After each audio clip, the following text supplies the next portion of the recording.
सुनी, बोला की. तुला कुठं शॉपिंगला जायचे आहे आणि जर पैशाची गरज पडली तर भीक माग, पण मला पैसे मागू नको.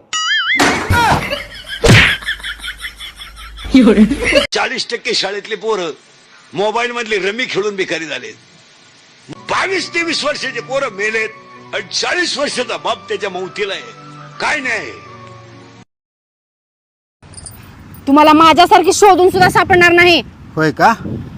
तुझं नाव टाकून आत्ताच फेसबुकवर सर्च केलं, 56 भेटल्या.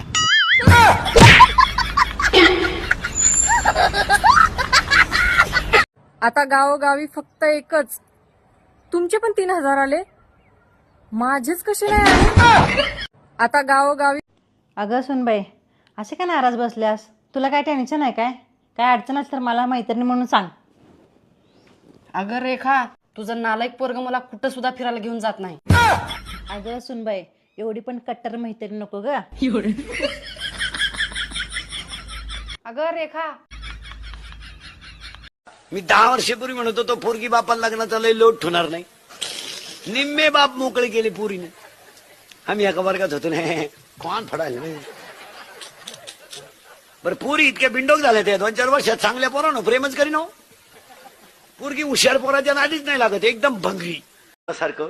भविष्यात आपल्याला बरीच कामं करायची आहेत, आता नाही. कमा भविष्य. आणि ही सगळी कामं तुम्हा आम्हाला एकत्र बसून करायची आहेत.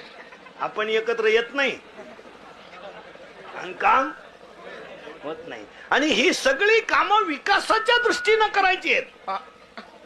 त्यासाठी तळागाळातला वर आला पाहिजे.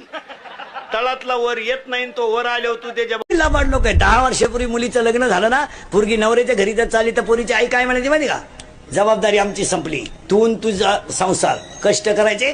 तक्रार आल्यावर जर तक्रार आली तर थोबाड फोडून टाकेन आई म्हणायची. आता या 2-4 वर्षापासून आई काय सांगते माहिती पोरीला? एखादा महिना पाय, सगळ्यांचा अंदाज घे, नाही तर पाहुणा इकडे घेऊन ये, त्याला आपण टपरी टाकून देऊ. पा दरिद्री 1 किलोमीटर रस्त्याला कुठं 1.5 कोटी लागत आहे. अरे तुम्ही पापी माणसांनी किती जरी इस्टेट कमवली तर त्याच्यावर जळू नका. त्यांचा शेवट किती वाईट आहे याचा अभ्यास करा. काय माहित कोणी आपल्याला मेणबत्ती धरायला शिकवली?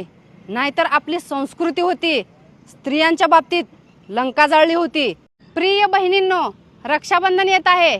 भावाला राखीच्या गाठीसोबत एखादी मुलगी शोधून लग्नाची गाठ बांधून द्या, म्हणजे भाऊ पाहिजे ते गिफ्ट देईल.